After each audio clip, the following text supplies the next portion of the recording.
Hello students, I am Shrikant Sharma from Sadafal Academy. Today we will discuss about periodic classification of elements. देखिए आज हमारे पास 118 element है total. इन 118 elements के नाम क्या क्या हैं, कैसे इनके नाम याद रखें, जनरली स्टूडेंट्स बड़े कंफ्यूज रहते हैं और उनके दिमाग में एक क्वेश्चन रहता है कि अगर हम इनकी प्रॉपर्टीज याद भी कर लें तो जरूरत पड़ने पे कैसे हम इनको रिकॉल करेंगे। ठीक है, तो इन सारे क्वेश्चंस का जवाब है पीरियोडिक क्लासिफिकेशन ऑफ एलिमेंट। आज जो 118 एलिमेंट्स हैं इनको हम एक टेबल में अरेंज कर देते हैं। एक आज जो टेबल है that is called modern periodic table. ये जो आप स्क्रीन पे देख पा रहे हैं ये मॉडर्न पीरियोडिक टेबल है। ये कैसे आई है, किसने बनाई है, इसको लाने में कितने साइंटिस्टों का योगदान रहा है, इन सबको हम इस वीडियो में डिस्कस करेंगे। ठीक है, चलिए सीखते हैं मेरे साथ इंपॉर्टेंस ऑफ क्लासिफिकेशन की। क्या नीड है, क्या जरूरत है कि हम एलिमेंट को क्लासिफाई करें। सबसे पहले जो इंपॉर्टेंस है क्लासिफिकेशन की वो है it is it help us to remember and recall the physical and chemical properties of element. Element की फिजिकल प्रॉपर्टीज, केमिकल प्रॉपर्टीज क्या होगी उसको इजीली आप याद कर पाते हैं अगर प्रॉपर क्लासिफिकेशन अच्छे से करी गई है। एलिमेंट्स की इजीली याद भी कर लेते हैं और जरूरत पड़ने पे उसको रिकॉल भी कर लेते हैं। Next importance of classification is ये केमिस्ट को हेल्प करते हैं। देखिए केमिस्ट कौन होते हैं, जो केमिस्ट्री पढ़ते हैं पढ़ाते हैं वो सब केमिस्ट्री है। It allows the chemist to predict the properties of elements and their compound in the periodic table based on their position. Element की पोजीशन के अकॉर्डिंग किसी एलिमेंट की फिजिकल केमिकल प्रॉपर्टीज बता देना, किसी कंपाउंड की फिजिकल केमिकल प्रॉपर्टीज बता देना, ये सब पीरियोडिक टेबल से ही पॉसिबल हो पाता है। It make the research work easy, teaching work easy. Teaching work आसान कर देता है, एक टीचर को इजीली एलिमेंट्स की प्रॉपर्टीज याद हो जाती हैं। रिसर्च वर्क में हेल्प करता है, कौन सा एलिमेंट कहाँ पर यूज होना है पीरियोडिक क्लासिफिकेशन के अकॉर्डिंग एक साइंटिस्ट को पता रहता है। It help us to comparative study of element. जब हम दो एलिमेंट की कंपैरेटिव स्टडी करते हैं, कौन सा एलिमेंट मेटल है कौन सा नॉन मेटल है। जब पीरियोडिक क्लासिफिकेशन की बात करें मॉडर्न पीरियोडिक टेबल में जो लेफ्ट साइड है उस पे हमारे मेटल मिलते हैं और राइट साइड पे नॉन मेटल मिलते हैं। तो कंपैरेटिव स्टडी जब हम करते हैं कौन मेटल है कौन नॉन मेटल है, कौन आयनिक कंपाउंड बनाएगा कौन कोवेलेंट कंपाउंड बनाएगा, तो उसमें भी हमें पीरियोडिक क्लासिफिकेशन हेल्प करती है। अगर आप पीरियोडिक क्लासिफिकेशन को समझ लेते हैं तो जो एलिमेंट्स की प्रॉपर्टीज में जो ट्रेंड्स फॉलो हो रहे हैं, जैसे लेफ्ट टू राइट जाने पे एटॉमिक साइज कम होता जाता है, एटम का साइज कम होता जाता है, ये ट्रेंड है। इसको आप इजीली याद कर लेते हैं अगर आपको पीरियोडिक क्लासिफिकेशन ऑफ एलिमेंट समझ आ जाता है। तो चलिए आगे डिस्कस करते हैं। आज जो मॉडर्न पीरियोडिक टेबल हमारे पास है 118 एलिमेंट की, उसको लाने में बहुत सारे साइंटिस्टों का योगदान रहा है। तो उन साइंटिस्टों के बारे में बात कर लेते हैं, उन साइंटिस्ट के बारे में बात कर लेते हैं। तो सबसे पहले साइंटिस्ट थे डुबर्नियर। डुबर्नियर ने 1817 में क्लासिफिकेशन दी और डुबर्नियर की जो क्लासिफिकेशन थी वो डुबर्नियर ट्रायड्स के नाम से जानी जाती है।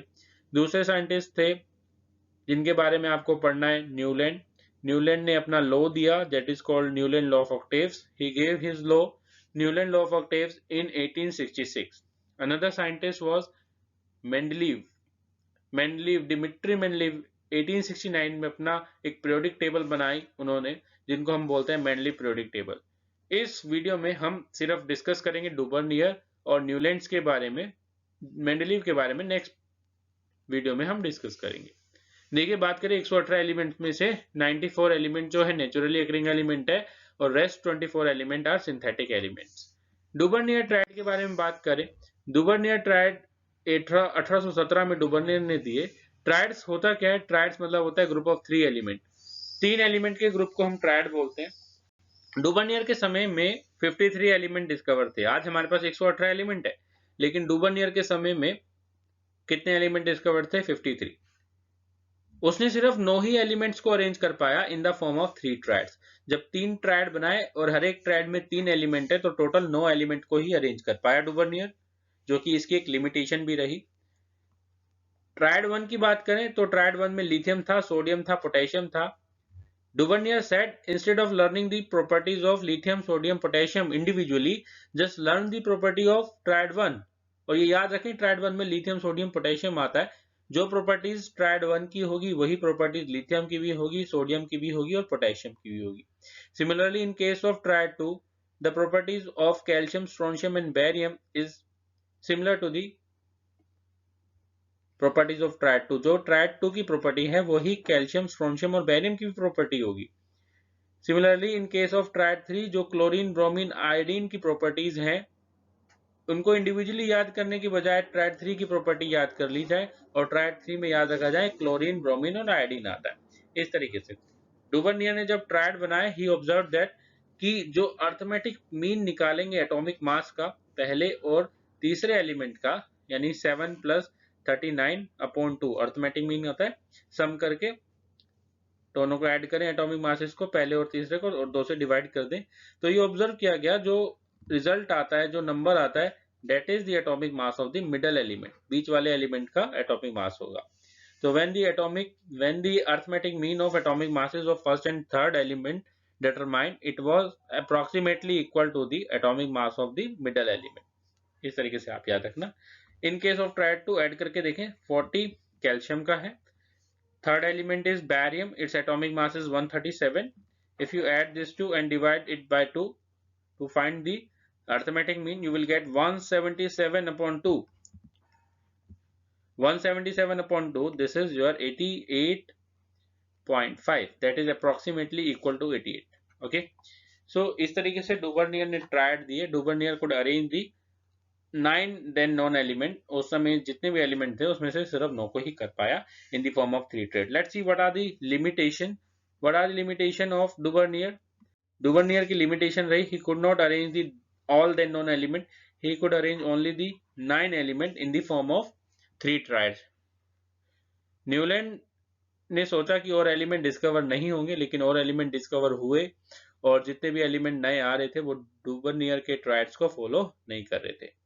Next we talk about the merits. उसके एडवांटेज ये रही कि he was the first scientist who classified the element. पहला साइंटिस्ट था जिसने क्लासिफाई करा था एलिमेंट्स को in the form of triads.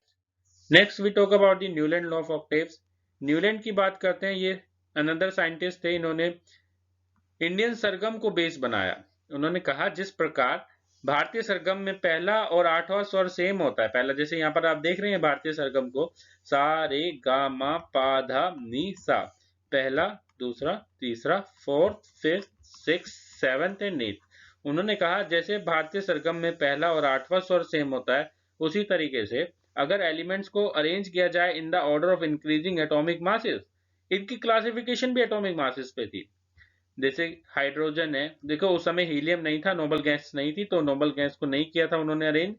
Helium के बाद लिथियम आता है, बेरिलियम, बोरॉन, फ्लोरीन. नियोन नहीं था उस समय.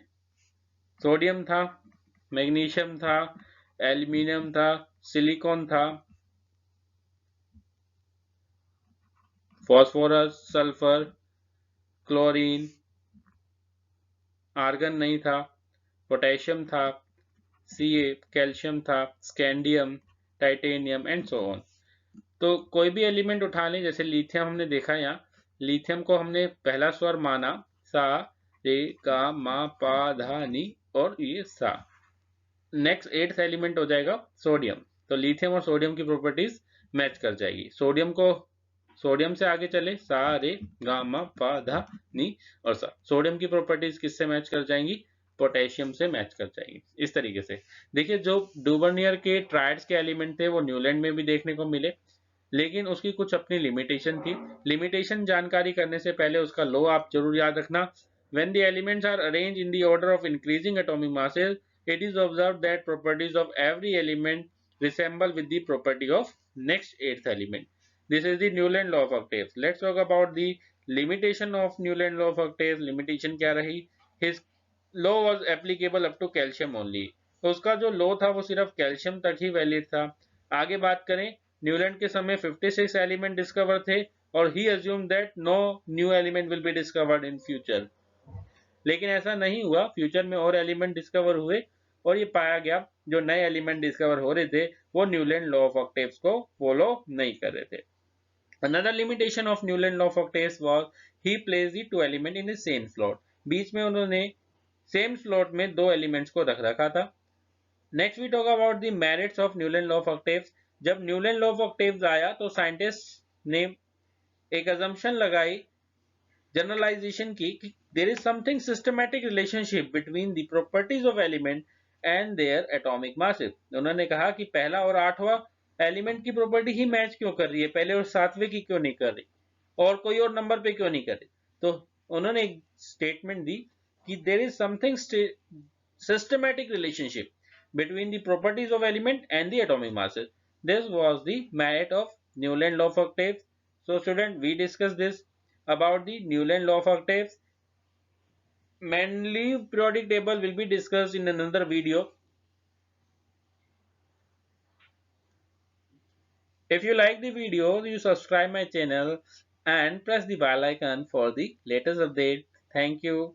Have a nice day and all the best.